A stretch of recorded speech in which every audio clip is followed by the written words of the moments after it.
माना एक नली एक्स बाई, माना एक नली एक्स बाई जिसके एक सिरे का क्षेत्रफल, जिसके एक सिरे का क्षेत्रफल A1 तथा दूसरे सिरे का क्षेत्रफल, एक सिरे का क्षेत्रफल A1 तथा दूसरे सिरे का क्षेत्रफल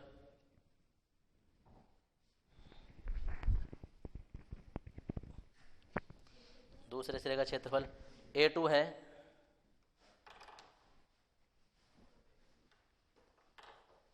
A2 है। इसके एक सिरे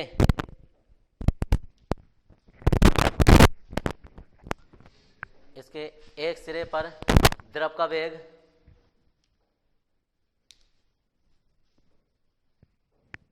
V1 तथा दूसरे सिरे पर द्रव का वेग V2 है।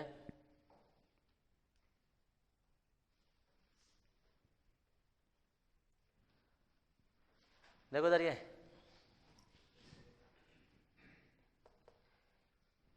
दिमाग है, वेग V2 है। सुन लो पहले एक मिनट जरा, पहले अभी ये हमारी कोई नल की है। अब नली जो है ना वो एक सिरे पर चौड़ी है, एक सिरे पर पतली है, अलग अलग मतलब क्षेत्रफल है इनके। तो मैं इस सिरे पर कार्य निकालना है, इस सिरे पर कार्य निकालना है, कुल कार्य निकालना है कितना कार्य हुआ। अब कार्य होने के बाद में जो कार्य होता है वो तुम्हें कार्य ऊर्जा प्रमेय से पता होगा कि किया गया कार्य है ऊर्जा में वृद्धि के बराबर होता है, गतिज ऊर्जा में। लेकिन हम कुल ऊर्जा में वृद्धि के बराबर निकालेंगे, कितनी ऊर्जा में वृद्धि हुई ये है। तो कृत कार्य बराबर ऊर्जा के करना है, उससे हमारी बर्नौली का प्रमेय सिद्ध हो जाएगी। तो इस सिरे पर सब कुछ अलग निकालेंगे, कार्य भी, ऊर्जा भी, स्थितिज ऊर्जा भी, गतिज ऊर्जा भी। उस सिरे पर कार्य ऊर्जा सब अलग अलग निकालेंगे, ऊर्जा में से ऊर्जा को घटाएंगे और कार्य में से कार्य को घटाएंगे। समझ गए? ये करना है। तो हम पहले सिरे की बात कर रहे हैं कि एक्स सिरे पर द्रव द्वारा कृत कार्य, और द्रव द्वारा कृत कार्य जो है वो W बराबर बल गुणा विस्थापन होता है। विस्थापन हमने x मान लिया, इससे जो है 1 मान लिया, इसे भी 1 मान लिया, इसे W1 मान लिया, क्योंकि पहले सिरे की बात हो रही है। अब चूंकि एक फॉर्मूला होता है, बल बराबर जो होता है वो दाब इंटू क्षेत्रफल होता है, क्योंकि दाब बराबर बल बटे क्षेत्रफल होता है ना, क्षेत्रफल उधर चला गया है, ठीक है ना जी। तो क्योंकि सब 1 1 है तो ये भी 1 1 है, ये हो जाता है। अब हम कहेंगे कि द्रव प्रति एकांक समय में या प्रति एकांक सेकंड में, 1 सेकंड में द्रव द्वारा चली गई दूरी x बराबर दूरी बराबर क्या होता है? चाल गुणा समय, और चाल जो है वो v1 है और समय कितना लिया है? 1 सेकंड। तो x1 का मान भी हमें मिल गया। दोनों मान और x का मान हम यहाँ लगा दें, इसलिए W1 बराबर जो है वो P1 A1 और x की जगह क्या आ जाएगा? B1। यह आ गया इतना। हम कहेंगे बाई सिरे पर कृत कार्य, बाई सिरे पर कृत कार्य जब निकालेंगे हम तो W2 बराबर क्या हो जाएगा? यहाँ से निकालना डायरेक्ट, चलो F2 से निकालो, चलो F2 से निकालो। F2 इंटू X2, F2 की वैल्यू लगा दो, P2 A2 और X2। W2 बराबर हम कुल कार्य है, कुल कृत कार्य है, और कुल कृत वो W बराबर W1 माइनस W2 होगा। इधर से द्रव को भेजा जा रहा है, उधर द्रव अपना आप निकल रहा है। एक तो कार्य हम खुद कर रहे हैं और एक कार्य दूसरे के अपोजिट होंगे, तो इसलिए W1 में से W2 घटा दिया जाएगा। तो जी यहाँ आ जाएगा P1 A1 और B1 minus P2 A2 B2। W बराबर इस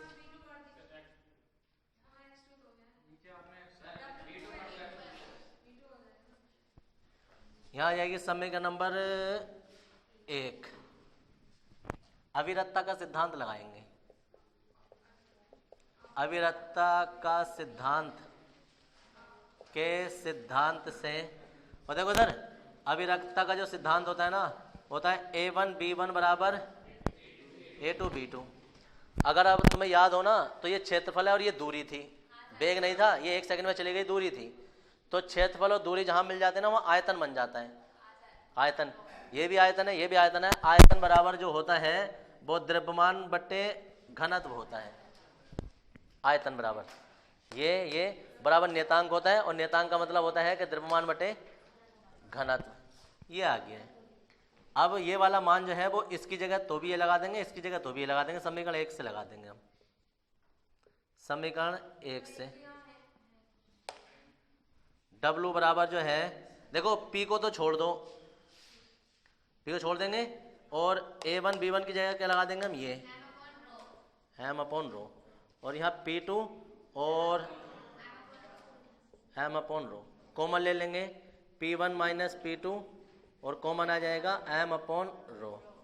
समीकरण नंबर आ गई 2। ये हमने किया गया कार्य निकाल लिया। अब हम ऊर्जा निकालेंगे। तो हम कहेंगे कि x सिरे पर गतिज ऊर्जा, x सिरे पर गतिज ऊर्जा, और x सिरे पर जब गतिज ऊर्जा निकालेंगे तो वो आ जाएगी K1 बराबर हाफ mv²। लेकिन यहाँ 1 हो जाएगा, यहाँ 1 हो जाएगा, सब में 1 1 हो जाएगा। ठीक है जी। बाई सिरे पर निकाल दो, सिरे पर गतिज ऊर्जा, तो क्या आ जाएगी K2। गतिज ऊर्जा में वृद्धि निकाल दो, गतिज ऊर्जा में वृद्धि, तो वो डेल्टा K बराबर जो होगी वो ऊर्जा में वृद्धि ऐसे निकलती है, अंतिम माइनस प्रारंभिक, K2 माइनस K1। तो यहाँ आ जाएगा half m2 B2² minus half m1 B1²। ये डेल्टा K का मान आ गया है। समीकरण नंबर 3 आ गई है। चलते रहो, देखते रहो। अब हम निकालेंगे स्थितिज ऊर्जा। देखो इधर x सिरे पर द्रव की स्थितिज ऊर्जा, और x सिरे पर द्रव की स्थितिज ऊर्जा जो है वो U आ जाएगी। U बराबर होता है mgh। तो m की जगह m1 हो जाएगा, और g ऐसे रहेगा क्योंकि g तो बदलता नहीं है, और ये h हो जाएगा। ये U है। और ऐसे ही बाई सिरे पर निकाल लेंगे। बाई सिरे पर स्थितिज ऊर्जा, तो बाई सिरे पर स्थितिज ऊर्जा जो है ऐसे लिख देना। तो यहाँ आ जाएगा U2 बराबर हाफ, अरे सॉरी m, ये 2 हो जाएगा, ये 2 हो जाएगा। हम निकालेंगे स्थितिज ऊर्जा में वृद्धि। स्थितिज ऊर्जा में वृद्धि, तो डेल्टा U बराबर जो है ना U2 माइनस, ये आ जाता है। तो डेल्टा U बराबर जो है ना U2 हो जाएगा m2GH2 GH। चलो ऐसे रहना जो भी है। ये आ गई है जी, कॉमन लेने से कोई फायदा है नहीं, है ना। समीकरण नंबर 3 4 मान लो। अब हम कहेंगे कि किया गया कार्य जो है, किया गया कार्य बराबर कुल ऊर्जा में वृद्धि, या अभी ना ऐसा निकालो।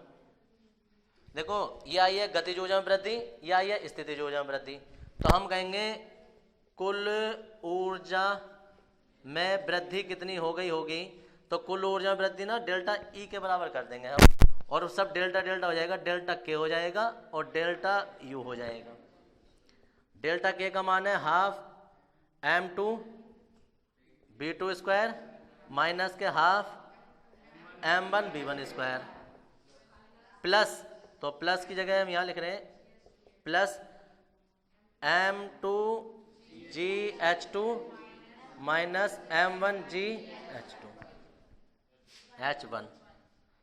ये आ गया तुम्हारी ऊर्जा में वृद्धि। किसका मान आया है? डेल्टा E का। तो हम कहेंगे यहाँ से कि इसे मानो समीकरण नंबर 5, हम कहेंगे किया गया कार्य, देखो किया गया कार्य बराबर कुल ऊर्जा में वृद्धि के बराबर होगा। किया गया कार्य कुल ऊर्जा में वृद्धि के बराबर होगा। तो डेल्टा जो कुल कार्य था वो डेल्टा ई के बराबर हो जाएगा। कार्य का मान लगा देंगे हम। कार्य का मान है हमारे पास जो डब्लू का मान आया था, समीकरण यहाँ से यहाँ है P1 P2 बराबर, यहाँ आ जाता है, अरे डेल्टा का मान लगाओ, इतना सारा मान है ये, M2 B2 square minus A minus half plus M2GH2 GH1। यह गया। अब इतना करने के बाद देखो M सब में कॉमन है, कहाँ है? 2 अच्छा रुक जाओ। M जो है यहाँ है ना हमारे पास, और रुको, और कहाँ है? द्रव्यमान। एक बात मैंने बताई थी तुम्हें, सुन लो जरा, कल भी बताई थी। एक चीज है जो कभी नहीं बदलती है, द्रव्यमान। पानी 10 डालेंगे 10 निकलेगा, यानी द्रव्यमान 1 1 2 2 नहीं होंगे। द्रव्यमान हमेशा M ही रहेगा, चाहे 1 में इस सिरे पर हो या इस सिरे पर हो। तो जहां जहां द्रव्यमान है ना उसे सिर्फ M ही M रहने दो, 1 1 और 2 2 खत्म कर दो, क्योंकि द्रव्यमान कभी नहीं बदलता है। हमने 1 1 2 2 के चक्कर में वो कर लिया, बस सब में कर देना, वो कोई बात नहीं। ये बात कल भी बताई थी कि द्रव्यमान कभी नहीं बदलता है। तो जी अब देखो, ये किया गया कार्य लगा दिया, ये ऊर्जा में वृद्धि लगा दी। इसमें तुम्हें एक बात देखने मिलेगी क्या, कि इसमें सब में M कॉमन रहेगा, इसमें भी और इसमें तो पहले से कॉमन है। काट देंगे इसे लेके हम कॉमन। देखो P1 माइनस P2 M/ρ बराबर, इसमें ना M कॉमन आ जाएगा सब में। तो देखो अंदर क्या बचेगा, देखो half B2 square B1 square और प्लस बचेगा GH2 माइनस GH1। ठीक है जी, M से M कैंसिल का हो गया, रो के अंदर पूरा कर देंगे सब। देखो एक मिनट जरा, अब बोलना नहीं है, सुन लो एक मिनट जरा, सीधे हो जाओ भाई। देखो फिर मैं तो तुम्हारी लगभग खत्म हो चुकी है यहाँ, बार ना ये जितने भी लोग हैं यहाँ बैठ के इसकी लंबाई नाप रहे हैं कि 2 पेजों में गई 3 पेजों में गई है। तो सर लंबाई नहीं नापनी है, ये देखो इसका मेथड क्या करने का, मेथड है करने का। हमने इस सिरे पर कार्य निकाला है, ठीक है जी, कार्य आ गया इस सिरे पर, सेम इसी जैसा हमने ये यहाँ 1 1 करके किया था, या 2 2 करके कर दिया है। इस सिरे पर कार्य निकाल दिया, इस सिरे पर कार्य निकाल दिया, दोनों कार्यों में से घटा दिया, कुल कार्य आ गया हमारे पास ये। इसमें अविरतता का सिद्धांत लगाया। अविरतता का सिद्धांत होता है कि क्षेत्रफल और वेग का मतलब दूरी की गुणा जो होती है ना, वो एक नेतांक होता है। तो ये जो क्षेत्रफल है और एक दूरी होती है ना, आयतन बन जाता है। आयतन बराबर होता है द्रव्यमान बटे घनत्व। ये आ गया, ये वाला मान हमने यहाँ भी लगा दिया और यहाँ भी लगा दिया, दोनों की जगह ये आ गया, ये वाला मान M/ρ कॉमन ले लिया, ये आ गया। ये कृत कार्य है। अब जो अगर हम कहीं भी कार्य करेंगे, किसी भी वस्तु पर करें, तो उसकी ऊर्जा में वृद्धि होगी, चाहे गतिज ऊर्जा में हो या स्थितिज ऊर्जा में हो, उसकी ऊर्जा में वृद्धि होती है।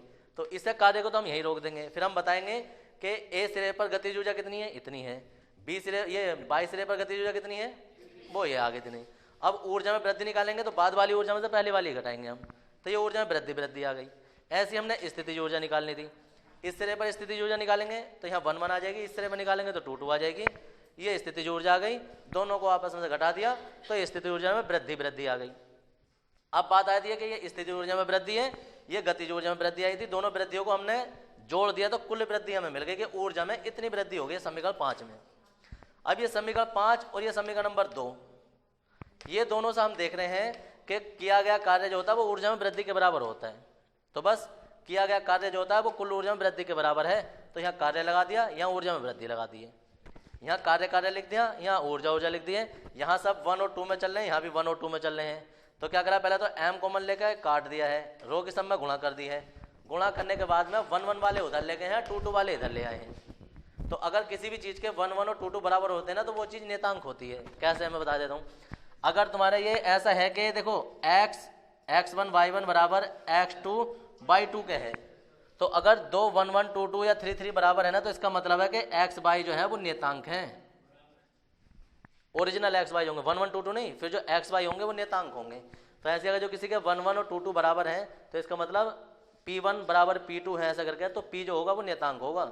या गतिज ऊर्जा 1 1 बराबर 2 2 के है, तो गतिज ऊर्जा जो होगी वो नेतांक होगी। तो इसी तरीके से बर्नौली का प्रमेय यहाँ तक आ जाती है। क्या थी बर्नौली का प्रमेय, कि यदि कोई आदर्श द्रव जो है किसी नली में प्रवाहित हो रहा है, तो प्रति एकांक आयतन में संचित कुल ऊर्जा जो होती है, कुल ऊर्जा वो नियत रहती है। और कुल ऊर्जा में हमने बता दिया था कौन कौन सी ऊर्जा थी, ये दाब आयतन ऊर्जा थी, गतिज ऊर्जा थी, स्थितिज ऊर्जा थी। अब ये ऊर्जा कोई कहे कि ये हाफ mv² होता है, लेकिन जब प्रति एकांक हो जाता है ना, तो बटे में आयतन हो जाता है, जिसे हम दाब शीर्ष वेग शीर्ष कर लिख दिए थे हमने। तो ये वही है, ठीक है ना। इसका दूसरा रूप ये भी हो सकता है कि किसी भी द्रव की दाब आयतन ऊर्जा जो उसमें होता है ना, क्या लिखा था हमने, लिखा था उसमें वेग शीर्ष, गुरुत्वीय शीर्ष और दाब शीर्ष का बीज योग नेतांक होता है।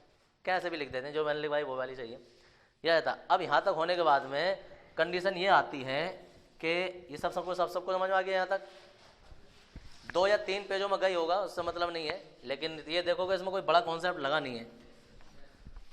अब बात आ जाती है कि कभी कभी तुमसे पूछ लेते हैं कि अगर नली की ऊंचाई दोनों बराबर है तब क्या होगा, तो वो विशेष स्थिति बनती है हमारी। देखो विशेष स्थिति, और विशेष स्थिति में होता क्या है, यदि नली के दोनों सिरों की ऊंचाइयां समान है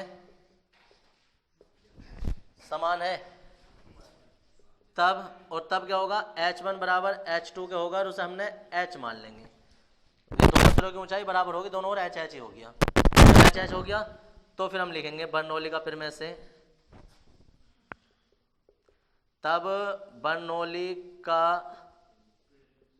देखो बर्नौली का प्रमेय जो है, तो ये पूरा यहाँ तक नाम नहीं है, बर्नौली नाम है, तो बर्नौली की प्रमेय भी हो सकता है, बर्नौली का प्रमेय भी हो सकता है, वो दोनों नाम है। हाँ कैसे भी, तो देखो P1 plus half rho B1 square plus rho g, H1 की जगह पता है क्या हो जाएगा, H हो जाएगा। H बराबर P2 प्लस हाफ रो B2 स्क्वायर प्लस रो GH। H1 जो है ना, H1 H2 दोनों बराबर हो गए, इससे कैंसिल हो गया। तो अगर सिरे बराबर होते हैं ना, तो गुरुत्वीय ऊर्जा खत्म हो जाती है। तो इसमें सिर्फ अब P1 plus half rho B1 square बराबर P2 प्लस हाफ रो B2 स्क्वायर हो जाएगा। इसका मतलब क्या होता है कि P प्लस हाफ रो B स्क्वायर बराबर नेतांक हो जाएगा। तो ये बर्नौली का प्रमेय का अन्य रूप है, ये भी बर्नौली का प्रमेय है, लेकिन ये उसका दूसरा रूप है। कब का है, जब दोनों सिरे बराबर होते हैं तब का रूप है। यहाँ तक लिख देंगे, ये तब पूछा जाएगा जब तुमसे कहेंगे कि यदि नली के दोनों सिरे बराबर हैं, तब बर्नौली का प्रमेय क्या व्यंजक स्थापित कीजिए। इतना आ जाता है।